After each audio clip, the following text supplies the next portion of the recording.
Likutei Sichos, Chelik Tezvav, volume 15, the first sicah for Parshas Vayetzei. This sicah is related to the verse in the parsha, in the dream of Yaakov, where Hashem promises him, Ufaratzta yamav akema v'tzafon v'negba, that you would spread forth, you and your descendants, to the west, to the east, to the north, and to the south. Now, for a better appreciation of this parsha, of this sicah, is worth mentioning in a preface that the soul of a Jew has 5 levels: nefesh, ruach, neshama, chai, yechida. Typically, the way it's broken down is that nefesh, ruach, and neshama have, quote, a connection to the person as the person is down here in this world. In other words, they manifest themselves into the person. Of course, there's a variation between those who are more aware of it, like tzaddikim, and have a connection to a higher level of their own soul, a vivid, real, active, higher connection. And then there is there are the 2 levels, chaya and yechida, which are more, so to speak, in the higher spiritual realm, which don't really come down, don't really manifest themselves down here in that direct manner into this world. However, within those 2, yechida, which means unified, comes from the word yachid, one, which is one with Hashem, is the ultimate highest level of the neshama, of the soul, which never, so to speak, comes down here and works from a distance, if I may. Another thing that's worth familiarizing ourselves with is in the mitzvah of Shabbos, in general, in the mitzvah of Shabbos observance, there are 2 specifics, 2 particulars related to space. First of all, there is the concept of the Dalet Amot, of the 4 cubit feet, meaning every person is assumed to have a space that is, quote, their space. It's considered their space, and it becomes as if it's their own private domain, and that is the space of a circumference of 4 amot, 4 cubit feet around a person.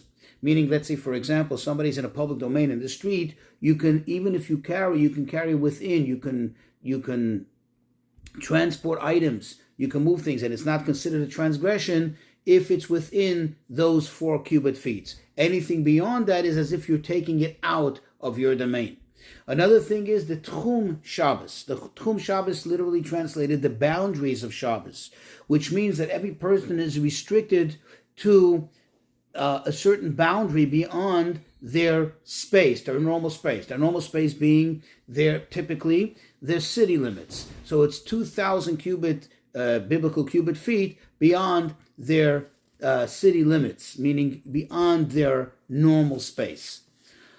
So, getting into the sicah, the Rabbi begins and he says, in our parsha, on the verse, Ufaratzta yamav akema v'tzafon v'negba, that Hashem promises Yaakov that you will spread forth to the west, to the east, to the north, and to the south. So the sages tell us, in the tractate of Shabbat, the sages say, Rabbi Yochanan said, Kol ha'ma'aneg et Shabbat. Anybody who delights in Shabbat, we know that there is a mitzvah to delight in Shabbat, to have pleasure in Shabbat. So anybody who delights in Shabbat, notnim lo nachala b'li mitzarim.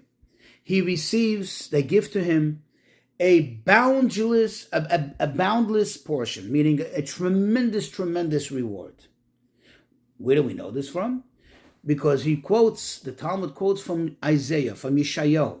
And over there it says that a person should refrain from, quote, going in your own ways, or thinking your own thoughts, or speaking your own talk, meaning anything mundane, anything that is not holy and in sync with the spirit of Shabbat.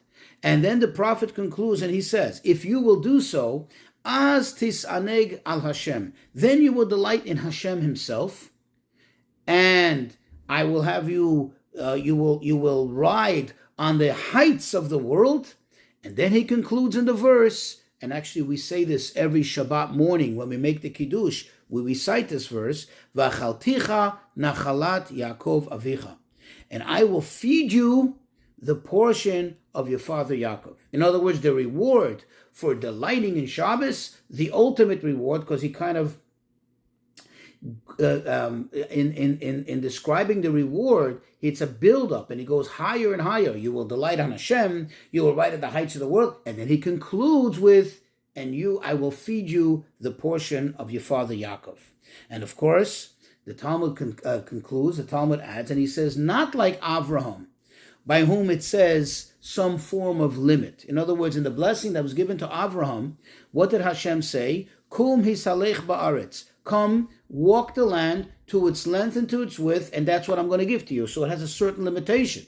And not like Yitzchak, says the Talmud, to whom it was said, quote, for to you and to your descendants I will give these lands.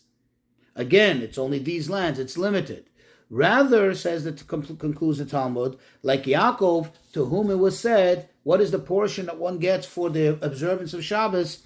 Like Yaakov, to whom it was said that you will spread forth to the furthest points, to the west, to the east, to the north, and to the south. So that's a quote from the Talmud. Now, of course, it's known and it's obvious that when it comes to the reward of a mitzvah, it's a measure for a measure. That means the mitzvah and its reward, the reward and the reward for the mitzvah that it's coming for has a connection, has an inherent connection. What is the connection? What is the correlation between Shabbat and this reward of boundless measure? It tells us that there's something about the Shabbat that has an inherent quality of boundlessness, and therefore it receives this blessing of boundlessness. So, interestingly, this idea that there is a connection between Shabbat and boundlessness, we actually find in Yaakov himself. In other words, there's a medrash that says that, quote, by Avrohom, the Torah does not specifically point out that he observed Shabbat.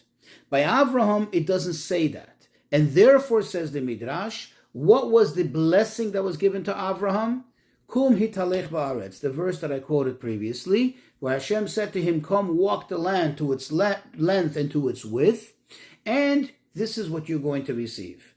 However, concludes the Medrash, Yaakov, by whom it says, Vayichan et pnei ha'ir, when Yaakov finally arrived back home to Israel, after all the years he spent in this week's parsha, by his father-in-law Lavan, the Torah tells us, quote, and he camped out on the outskirts of the city. Now, why does the Torah have to tell us that? What is the Torah hinting with that? So the sages tell us, what Torah is hinting with that is that he arrived there right before Shabbat, as the sun was about to set. Now, in the laws of Tchum Shabbat and the laws of the boundaries of Shabbat, which we mentioned in the preface to the sicah, the rule is that you establish your dwelling, so to speak, you establish your area from which you're now going to count the 2,000 cubit feet. You're going to count your boundary for Shabbat. That has to be established before Shabbat begins. In other words, before the sun sets. And that's what the verse is referring to, says the Midrash. Yaakov, who, quote, kept, and he is the first one recorded, not Avraham, not Yitzchak, but rather Yaakov. He's recorded as not only observing the Shabbat, but specifically this mitzvah, this particular aspect of Shabbat, the aspect of the boundaries of Shabbat, and he establishes it, and the verse hints to it. And therefore, concludes the Medrash, he is the one who gets the blessing of boundlessness. Again, having to do with boundaries, but because he made the boundaries of Shabbat, and it is Shabbat, therefore he got a boundless blessing. Now, of course, all the commentaries explain it's not like Avraham did not observe Shabbat. We know that Avraham, we know that Yitzchak, all of our ancestors, all observed the entire Torah. The entire Torah obviously also includes Shabbat. And as, for example, it's mentioned by Avraham that he even did the mitzvah of Eruvin, which is related to this mitzvah of boundaries. However, it seems obvious that there is a unique connection between Shabbat. And within Shabbat, this concept of boundaries in Shabbat is connected specifically and especially with Yaakov. Because by them, it's kind of mentioned in the mix. It's in a mix of all the mitzvot that they observed. Whereas by Yaakov, it seems the Torah makes a special connection, a special mention a special observation of Yaakov having observed Shabbat, and within Shabbat the specific mitzvah of boundaries. And therefore we need to delve into this and understand, get a better appreciation, what is it that connects Yaakov to that, and therefore can bring us back to the original quote from the Talmud to better appreciate how come when one observes the Shabbat they receive the blessing of Yaakov, that boundless portion of Yaakov. So in order to understand this, the Rebbe takes us to a discourse of the Mittler Rebbe, Rabbi Dov Ber of Lubavitch. That's the second Chabad Rebbe. And interestingly, it happens to be that this discourse, which we're now learning, was actually delivered by the Rebbe on the 10th of Kislev, which is the anniversary, the celebration of the release of the Mittler Rebbe, Rabbi Dov Ber, from arrest, which was connected to his spreading of Chassidus. So this is a very special connection to him. So he has a discourse which begins with the words, Ata Echad, you are one. Now where these words come from? On Shabbat afternoon, in the Mincha service, in the Amidah, so after the first three common blessings, the template, so to speak, of Amidah, the special portion which is for Shabbat, we begin Ata Echad v'Shimcha Echad. You are one, and your name is one, and then we talk about the greatness of Shabbat, and then we conclude, we say that Ki mi'itcha hi menuchatam. For from you directly is their rest, meaning the rest of Shabbat comes from you, Hashem, directly. Ve'al menuchatam, and on their rest, Yedishu Shmecha, Jews are ready to sanctify your name, meaning practically translated, that they're ready even to give up their lives, they're ready to have self-sacrifice for the sake of the rest of Shabbat, which comes directly from you. So over there he explains the inherent difference between all the mitzvot in the Torah and this mitzvah of Shabbat. In other words, he explains there the uniqueness of the mitzvah of Shabbat. You see, what he says is as follows. All the mitzvot, there is a difference in the quality, in the level of observance between one person and another. It's obvious that somebody who's a bigger tzaddik, their observance is on a whole different level. And therefore, their impact of their mitzvah is on a whole different level. For example, take the mitzvah of tefillin. It's true that everybody puts it on the same hand, or the same head, in the same spot. However, it's obvious that the effect of the mitzvah cannot be compared from a simple person to a very great tzaddik, to somebody who's really on a whole different level. Whereas he says Shabbat, what is really the inherent aspect of the observance of Shabbat? What is Shabbat? Shabbat, the word Shabbat means to rest, to refrain from work, to refrain from being engaged in any whatsoever tasks. He says in the idea of rest, meaning not to work, in that everybody is equal. Although, of course, one can say that there is still a difference between the not working of a person who's now not working a heavy menial job versus the not working of, let's say, an accountant or a scholar, to the not working of a rabbi. It's true. But in the actual idea of not working, everybody is the same. In other words, in the actual essential resting, the refraining from work, everybody is the same.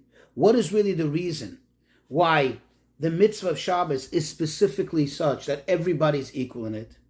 In other words, why is it so that in this mitzvah it comes out that everybody is the same?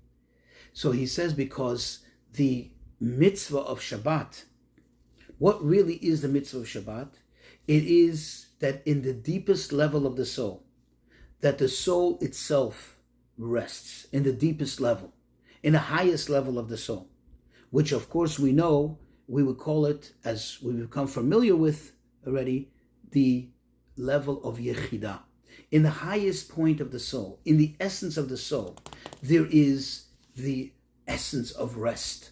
There is this minucha, this peacefulness, this rest that comes about on Shabbos. And of course, this will help us understand why Shabbat is equal by everybody on the deepest level. You see, because the Yechidah, this level of the soul, is equal by everybody, because it's not something that manifests itself. It's not something that comes down in, quote, in a revealed manner, in some kind of manifestation that could be measured bigger or smaller. In other words, since it is so abstract, since it remains in such a high superficial manner in the spiritual realm, therefore it's equal for the greatest tzaddik to the simplest person. And this can actually also help us understand and appreciate better what we say in that same prayer. We conclude by saying, Ki mi'itcha hi minuchatam. For from you directly. When we say you, we're talking to the essence of Hashem. Notice it doesn't say Ki me Hashem or me Elokim hi minuchatam or any other name of Hashem, which is already a description of a certain manifestation, meaning a certain limited expression of godliness. Rather, we say from you, which is directly from you, which is absolute essence of God. And this helps us understand also the connection to the idea of Misirut Nefesh. Why he mentions Ve'al menuchatam yagdishu es shemecha. They're ready to sacrifice. They're ready to sanctify your name through means of self-sacrifice.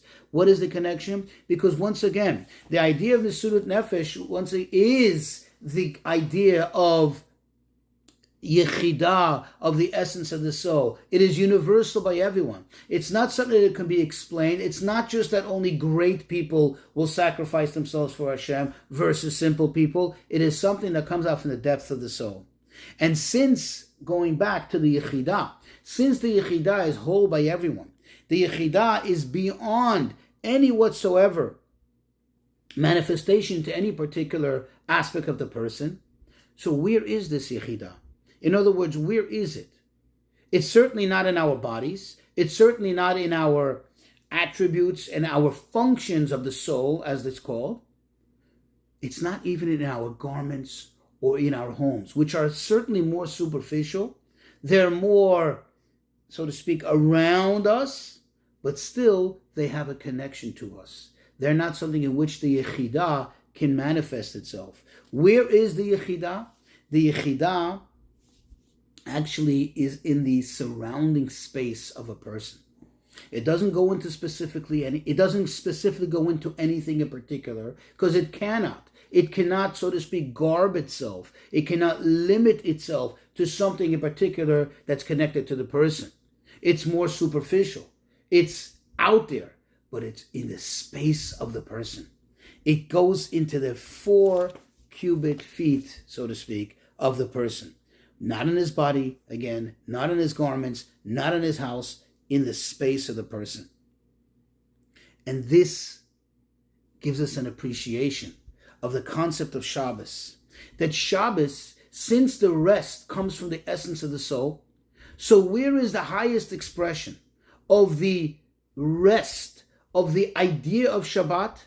Why is it so important on Shabbat, this idea of space, the idea of boundaries? Because that's the only, so to speak, caption that we have. That's the only thing that can capture the soul, the essence of the soul, the Yechidah that is so much inherent in the idea of Shabbat. And that's why when the Torah, one of the first times the Torah speaks about the mitzvah of Shabbat, what does the Torah say? Shavu ish tachtav. Sit every man in their place. Stay put. Al Vayetzei ish mimkomo, do not go out from your place. In other words, stay within the Yechidah. Stay connected to the Shabbat. Stay connected to the essence of the soul. The only expression for it down here in the physical world is by honoring, by respecting, by appreciating the concept of the space around the person. And now we can, of course, understand and appreciate that what is the reward? What is the reward for keeping Shabbat? The idea of boundless space. When you keep space, which is, like we just pointed out, the inherent essence that brings out truly what Shabbat is all about, as Shabbat is, once again, to mention, to repeat what we said before, Shabbat is connected to the essence of the soul, which really cannot limit itself to anything specific, but just to this general space around the person. So therefore, the reward, again, the reward is that special space that becomes boundless for the person. And now we'll understand the special connection to Yaakov. Why Yaakov? You see, remember, we have three things here. We have Shabbos, we have the bounds, the space, and we have the blessing of boundlessness. You see, because Yaakov was the ultimate of all the three of the patriarchs. Yaakov, in fact, we see it. Where do we see it? Even in the blessings that Hashem gave him. Remember when Hashem gave to Avrohom the blessing about his descendants, he says they will be like the stars of the sky. But when he speaks to Yaakov, what does he say? V'haya zaracha ka'afar ha'aretz. And your children, your descendants will be like the dust of the earth. Of course, that means that they'll be plentiful, they'll be all over the world, just like dust is found all over the world. But also it means that they'll have the inherent quality of dust, which is bitul. The idea of bitul. The ultimate idea of bitul is connected to the essence of the soul. That is the yechidah.